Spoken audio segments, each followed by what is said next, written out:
রানী ভবানী নাটোর রাজবংশের এক উজ্জ্বল নক্ষত্রের নাম। এটি সেই রানী ভবানী যাকে বলা হতো অর্ধবঙ্গেশ্বরী। তার ক্ষমতা এতটাই বেশি ছিল যে এখানে বসেই তিনি শাসন করেছেন বঙ্গের অর্ধেক অঞ্চল। হাজার হাজার বিঘা জমি, অসংখ্য প্রজা, বিপুল সম্পদ, সবকিছুর কেন্দ্রবিন্দু ছিল তিনি। তিনি ছিলেন এই নাটোরের মহিয়সী জমিদার। এটি সেই রানী ভবানী যাকে ভালোবেসে রাজ্যের প্রজারা দিয়েছিলেন মহারানী খেতাব। তবুও এই রাজবাড়িতে এখানেই নিরপরাধ মানুষদেরকে বন্দি করে রাখা হতো। এরপর রাতের অন্ধকারে এখানেই তাদেরকে ফাঁসি দিয়ে ঝুলিয়ে দেওয়া হতো। ভয়ঙ্কর এই জেলখানাতে কান পাতলে আজও শোনা যায় সেই নিরীহ প্রজাদের কান্নার আত্মচিৎকার।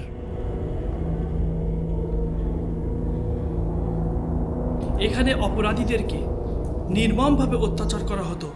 এখানে আটকে রেখে দিনের পর দিন তাদের সাথে করা হতো অত্যাচার। বন্ধুরা, এর ভেতরের দৃশ্য দেখার জন্য আমি কোনোভাবেই প্রস্তুত ছিলাম না। মহারানী ভবানী ইংরেজ শাসন আমলে বর্তমান বাংলাদেশের নাটোরের একজন জমিদার ছিলেন। প্রজাদের সুখ দুঃখে পাশে থাকায় প্রজারা তাকে মহারানী নামে আখ্যায়িত করত। আজ আমরা যাচ্ছি সেই মহারানীর রাজপ্রাসাদে। নাটোর শহর থেকে খুব সহজেই যাওয়া যায় এই জমিদার বাড়িতে। রাজশাহীর এই বিস্তীর্ণ অঞ্চল জুড়ে একসময় ছিল এমন এক বিশাল জমিদারি যার বিস্তার ছিল বাংলার অন্যতম বৃহৎ ভূখণ্ড জুড়ে, আর সেই রাজ্যের কেন্দ্র ছিল নাটোর রাজবাড়ি। ইতিমধ্যে আমরা পৌঁছে গেছি রাজবাড়ির প্রবেশদ্বারে, অর্থাৎ তৎকালীন ভারতবর্ষের অন্যতম শক্তিধর রাজবাড়ির সামনে।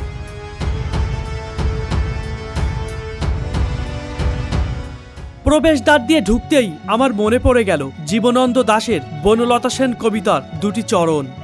আমি ক্লান্ত প্রাণ এক, চারিদিকে জীবনের সমুদ্র সফেন, আমারই দুদন্ত শান্তি দিয়েছিল নাটোরের বনলতা সেন। অষ্টাদশ শতাব্দীতে গড়ে ওঠা নাটোর রাজবাড়ির কথা শোনেননি এমন মানুষ হয়তো বঙ্গে একটিও খুঁজে পাওয়া যাবে না। এই গল্পের সূত্রপাত ঘটে 1706 সালের দিকে। পরগনার বনগাছির জমিদার গণেশ রায় ও জমিদার ভবানীচরণ চৌধুরী নিয়মিত রাজস্ব দিতে ব্যর্থ হন, ফলে তাদের জমিদারি চলে যায়। প্রিয় দর্শক বন্ধুরা, হাসিবুজ্জামান অফিসিয়াল ব্লগের পর্দায় নতুন আরও একটি ভিডিওতে আপনাদের সবাইকে স্বাগতম। আমি শেখ হাসিব। এই মুহূর্তে দাঁড়িয়ে আছি নাটোর রাজবাড়ি, যেটাকে বলা হয় রানী ভবানীর রাজবাড়ি। রানী ভবানীকে বলা হতো অর্ধেক বঙ্গেশ্বরী, অর্থাৎ বঙ্গের অর্ধেকটাই তিনি শাসন করে গেছেন। যেমন তার রাজত্বকালে তার জমিদারি ছিল বর্তমান রাজশাহী, পাবনা, বগুড়া, কুষ্টিয়া, যশোর, রংপুর এবং ভারতের পশ্চিমবঙ্গের মালদা, মুর্শিদাবাদ, বীরভূম বেশ অংশ জুড়ে তার রাজত্ব ছিল। তার রাজত্ব ছিল প্রায় 32,970 বর্গ কিলোমিটার এলাকা জুড়ে। বন্ধুরা, আমি ঘুরে ঘুরে দেখব রানী ভবানীর এই রাজপ্রাসাদ, জানবো তার ইতিহাস। সেই সাথে আমি আপনাদেরকে জানাবো এই রানী ভবানীর ইতিহাস, উত্থান ও পতন। আর এই রাজবাড়ির এই যে বিশাল প্রাসাদটি দেখছেন, এটি কিন্তু অনেকে মনে করেন রানী ভবানীই নির্মাণ করেছিলেন, কিন্তু না বন্ধুরা, এই প্রাসাদ কিন্তু নির্মাণ করেছিলেন রানী ভবানীর শ্বশুর। 1710 সালে রানী ভবানীর শ্বশুর রামজীবন রায় তিনি কিন্তু এই বাড়িটি নির্মাণ করেছিলেন, অর্থাৎ এই জমিদার বাড়ি তিনি প্রতিষ্ঠা করেছিলেন। দেওয়ান রঘুনন্দ সেই জমিদারিটি তার ভাই রামজীবনের নামে বন্দোবস্ত নেন। এরপর রঘুনন্দ, রামজীবন ও কয়েকজন পণ্ডিত তাদের বিশাল জমিদারি রাজধানী তাদের নিজেদের জন্মভূমিতে স্থাপনের পরিকল্পনা নেন। এজন্য তারা তৎকালীন একটি বিল বেছে নেন, আর সেই বিলটি ছিল পুঠিয়ার রাজা দর্পণ রায়েরই জমি। তাই রঘুনন্দ ও রামজীবন রাজা দর্পণ রায়ের কাছে জমিটি তাদের ব্যবহারের জন্য আবেদন করেন। এই রাজবাড়ির এই ভবনটির আর কিছুই কিন্তু অবশিষ্ট নেই বন্ধুরা। যেটুকু রয়েছে সেটুকু কিন্তু অত্যন্ত ঝুঁকিপূর্ণ। দেখুন, আমি এখন যেখানে দাঁড়িয়ে আছি, এই ছাদটি কিন্তু এখান থেকে সব কিছু কিন্তু সব ভেঙে গেছে, কিছুই নেই। আর বৃষ্টির কারণে এই সাইডে দাঁড়ানোটা কতটা নিরাপদ আপনারা বুঝতেই পারছেন। হয়তো এটা নরম হয়ে গেলে আমি হয়তো পা পিছলে নিচে পড়ে আমার ক্ষতি হতে পারে, হাত পা ভেঙে যেতে পারে। রাজা দর্পণ রায় তার সেই জমিটি দান করে দেন। এরপর রামজীবন বিলে একটি দিঘি, পুকুর, চৌকি খনন করে জায়গাটি বসবাসের জন্য উপযোগী করে তোলেন। এরপর রাজবাড়ি নির্মাণ করেন। এলাকাটির নাম দেন নাট্যপুর। পরবর্তীতে এই এলাকাটি নাটোর নামেই পরিচিত হয়ে ওঠে। ধারণা করা হয় 1706 কিংবা 1710 সালের মধ্যেই নাটোর রাজবাড়ি পুরোপুরিভাবে নির্মাণ হয়, আর এভাবেই নাটোর রাজবংশের গোড়াপত্তন ঘটে। 1734 সালে রামজীবনের মৃত্যু হলে তার দত্তক পুত্র রামকান্ত এই রাজ্যভার গ্রহণ করেন। 1748 সালে রাজা রামকান্তর মৃত্যু হলে তার স্ত্রী রানী ভবানীকে নবাব আলীবর্দী খাঁ এই জমিদারি পরিচালনার জন্য দায়িত্ব অর্পণ করেন।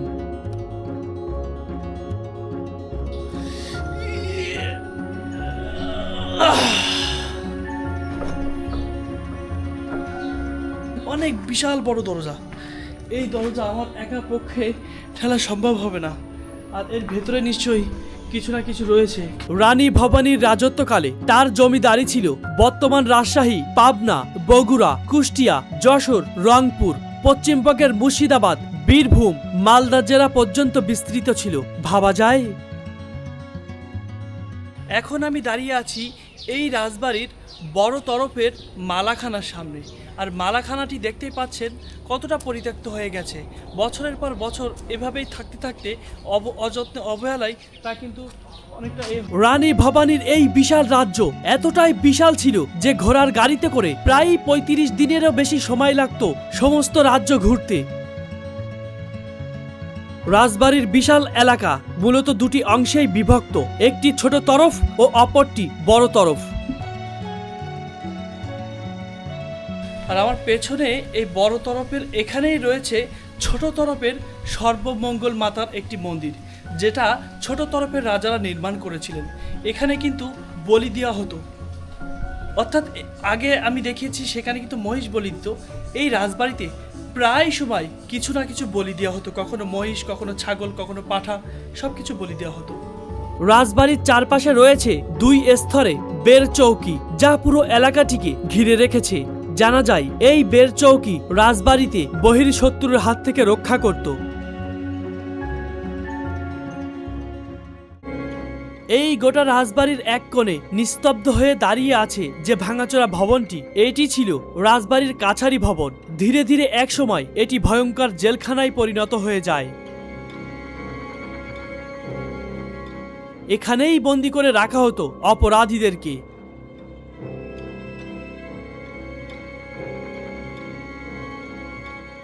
আমি এখন জেলখানার মধ্যে অবস্থান করছি। বন্ধুরা, এখানেই কিন্তু অপরাধীদেরকে আটকে রেখে নির্মমভাবে নির্যাতন করা হতো। এটি ছিল এখানকার জেলখানা। বন্ধুরা, এই রাজবাড়ির সবথেকে দুঃখ এবং বেদনাঘন স্থান কিন্তু এটা। এখানেই কিন্তু অপরাধীদেরকে নির্মমভাবে অত্যাচার করা হতো। এই রুমটি দেখলে, এর ভেতরের অবস্থা দেখলে যে কারো ভেতর কেঁপে উঠবে, ভয়ে থমথম করবেন, কারণ এর ভেতরের যে দৃশ্য দেখার জন্য আমি কোনোভাবেই প্রস্তুত ছিলাম না। দেখুন কিভাবে এখানে অপরাধীদের সাথে নির্মম অত্যাচার চালাতো। দেখুন, এখানে কান পাতলে বোধহয় আজও শোনা যায় এখানকার আসামিদের, এখানকার সাধারণ প্রজাদের কান্নার আত্মচিৎকার। হয়তো এখানেই কত নিরীহ প্রজা এর ভেতরে আটকে রাখা হতো, খেতে দিত না, তাদের সাথে অত্যাচার করা হতো। এবং এখানে এমনভাবে জেলখানাটি নির্মাণ করা হয়েছে, এর ভেতরে রয়েছে আরও খাঁচা। এই খাঁচার মধ্যে তাদেরকে আটকে রাখা হতো। তাদের এখান থেকে পালানোর কোনো অপশনই ছিল না। এরপর এখান থেকে তাদেরকে রাতের অন্ধকারে নিয়ে এই কূপে ঝুলিয়ে দেওয়া হতো। জানা যায় খুব তাড়াহুড়ো করেই নাকি বানানো হয়েছিল এই ফাঁসির মঞ্চ। হ্যাঁ বন্ধুরা, এই সেই স্থান, না জানি কত শত মানুষের প্রাণ নিঃশেষ হয়েছিল এই জায়গাতে। আজ সেই ফাঁসির মঞ্চ যেন ময়লার ভাগাড়। শত শত নিরীহ প্রজাদের আত্মারা আজও হয়তো এখানে ঘুরে বেড়ায়। আমি এখন যে কূপটির সামনে দাঁড়িয়ে আছি, এটি কিন্তু কোনো সাধারণ কূপ নয়, এটি কিন্তু ফাঁসির মঞ্চ, যেখানে অপরাধীদেরকে ধরে ঝুলিয়ে দেওয়া হতো। রানী ভবানীর রাজত্বকালে ইতিহাসের সেই ভয়ঙ্কর ৭৬-এর মন্তর ঘটে। এতে বহু লোকের মৃত্যুও ঘটে। ইতিহাসের সেই ভয়ঙ্কর ক্লান্তি লগ্নে নাটোরের রানী ভবানী নিজের রাষ্ট্র শূন্য করে লাখো লাখো প্রজার অন্ন কষ্ট নিবারণের জন্য মুক্ত হস্তে দান করেছিলেন। সেই দুর্ভিক্ষ এতটাই ভয়ঙ্কর ছিল যে বাংলার প্রায় 1/3 অংশ লোকের মৃত্যু ঘটে। তিনি তার প্রজাদের জীবন বাঁচানোর নিমিত্তে রাজ্যের ভান্ডার খুলে দেন। এতে করে নিদারুণ কষ্ট থেকে প্রজারা রক্ষা পেয়েছিল।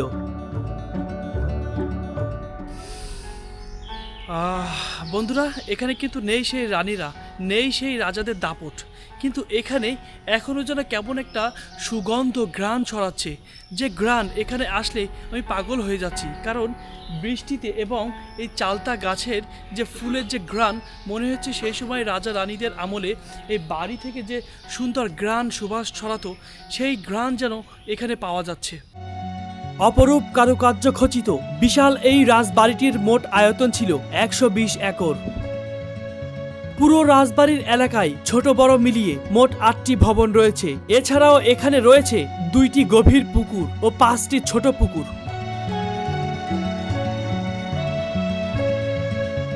শুধু তাই নয়, এখানে রয়েছে বেশ কয়েকটি উল্লেখযোগ্য মন্দির। এর মধ্যে রয়েছে শ্যামসুন্দর মন্দির, আনন্দময়ী কালীবাড়ি মন্দির, তারাপীঠ মন্দির এবং তারকেশ্বরী শিব মন্দির। দেখাশোনা এখানে আমি করি। আমার নাম বাবা গোবিন্দ সাধু। এটা পরিচালনা, এটা অর্ধবঙ্গেশ্বরী মা রানী ভবানী প্রতিষ্ঠিতই। দেখো ইতিহাস লেখা আছে, উপরে একটু ফলো করো। 1027 সনে এটা প্রতিষ্ঠিত। বহুকাল এটা পরিত্যক্ত হয়েছিল। আমি আবার ছোটোর থেকে এটা আবার সংস্কার করে আজকে এটা মহাতীর্থ স্থান। এখন এটা দর্শনার্থীদের কাছে দর্শনীয় স্থান, ধার্মিকদের কাছে মহাতীর্থ স্থান। অনেক সাধুগুরু বৈষ্ণব আসে, দর্শনার্থী আসে দর্শন। সে সময় একজন নারী হিসেবে জমিদারি পরিচালনা করা ছিল অত্যন্ত বিরল, কিন্তু রানী ভবানী তার বিশাল জমিদারি অত্যন্ত দক্ষতার সঙ্গে পরিচালনা করেন। রানী ভবানীর জীবনের শেষের দিকে নাটোর রাজ্যের অধীনে থাকা জমির পরিমাণ ছিল 12,000 বর্গ মাইলেরও বেশি। তার জমিদারির অধীনে ছিল মোট 139টি পরগনা। এসব পরগনার জন্য নবাবকে রাজস্ব দিতে হতো সে সময়কার প্রায় 17,41,987 টাকা। ভাবা যায়? 1734 খ্রিস্টাব্দে রাজা রামকান্ত 18 বছর বয়সে নিজের রাজ্য দায়িত্বভার গ্রহণ করেন। তার সময় নাটোর রাজ্যের অধীনে থাকা পরগনার সংখ্যা বেড়ে 164টিতে পৌঁছায়। ইংরেজ লেখক হলওয়েলের মতে এই বিশাল জমিদারি থেকে বছরে প্রায় 7 লক্ষ টাকা খাজনা দিতে হতো এবং জমিদারি থেকে বর্ণিত আয় ছিল প্রায় 15 লক্ষ টাকা।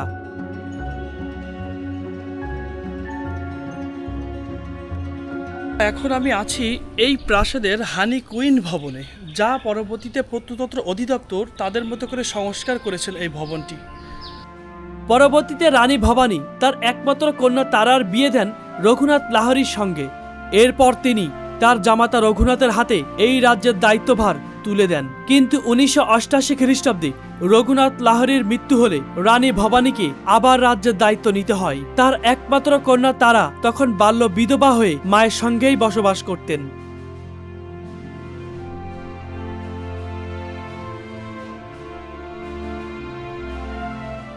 এরপর রানী ভবানী দত্তক নেন রামকৃষ্ণ রায়কে। পরে দত্তক পুত্র রামকৃষ্ণর অবহেলা ও অদক্ষতার কারণেই জমিদারি সম্পত্তি নিলামে চলে যায়। এত সুবিশাল জমিদারির মালিক হয়েও রানী ভবানী অত্যন্ত সাধারণ জীবনযাপন করতেন এবং সাধারণ বিধবার মতোই থাকতেন। 1986 সাল পর্যন্ত নাটোর রাজ্যকে ভারতবর্ষের অন্যতম বৃহৎ জমিদারি হিসেবে ধারণা করা হতো।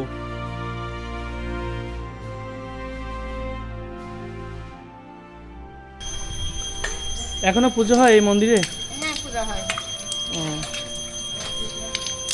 তাহলে আপনারা রাজাদের সাথে সম্পৃক্ত না? এই মন্দির খোলে কখন?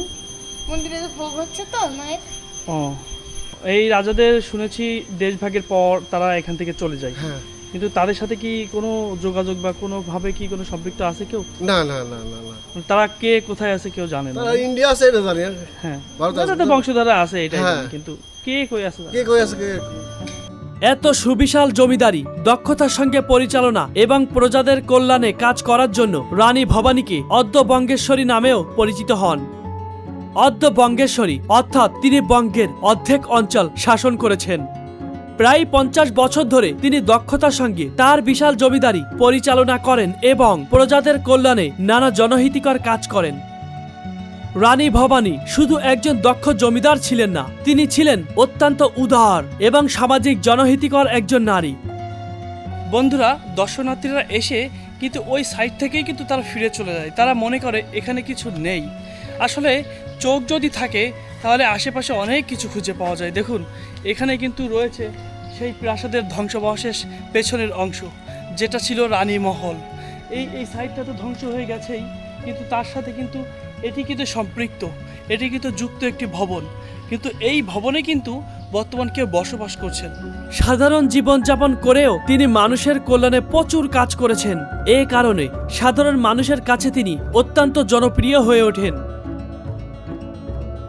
প্রজাদের সুবিধার জন্য তিনি বাংলার বিভিন্ন স্থানে অসংখ্য মন্দির, অতিথিশালা, রাস্তাঘাট নির্মাণ করেন। মানুষের পানীয় জলের সমস্যা দূর করতে তিনি অসংখ্য পুকুর খনন করেন। পাশাপাশি শিক্ষার প্রসারেও তার বিশেষ আগ্রহ ছিল। তিনি বিভিন্ন শিক্ষা প্রতিষ্ঠানে উদারতার সহিত অর্থ ও জমি দান করেন। 1753 সালে কাশী অর্থাৎ বর্তমান বেনারসে তিনি ভবানেশ্বরী শিব মন্দির, দুর্গাবাড়ি এবং কয়েকটি জলাশয় নির্মাণ করেন। তিনি তারাপীঠ মন্দিরেরও সংস্কার করেন। শুধু তাই নয়, তিনি হাওড়া থেকে কাশী পর্যন্ত একটি দীর্ঘ রাস্তা নির্মাণে তার গুরুত্বপূর্ণ ভূমিকা ছিল অপরিসীম। এই রাস্তা পরবর্তীতে রানী ভবানী রোড বা বেনারস রোড নামে পরিচিত হয়। বর্তমান এর এক অংশ বোম্বে রোডের সাথে সংযুক্ত হয়েছে।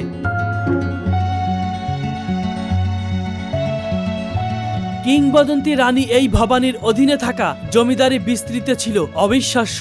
একজন নারী হয়ে সেই সময়ের প্রতিকূল সামাজিক ও রাজনৈতিক বাস্তবতার মধ্যে এত বিশাল জমিদারি দক্ষতার সঙ্গে পরিচালনা করা এবং একই সঙ্গে মানুষের কল্যাণে নিজেকে উৎসর্গ করা, এ কারণেই ইতিহাসের পাতায় রানী ভবানী এক অভূতপূর্ব শক্তিশালী নারী চরিত্র।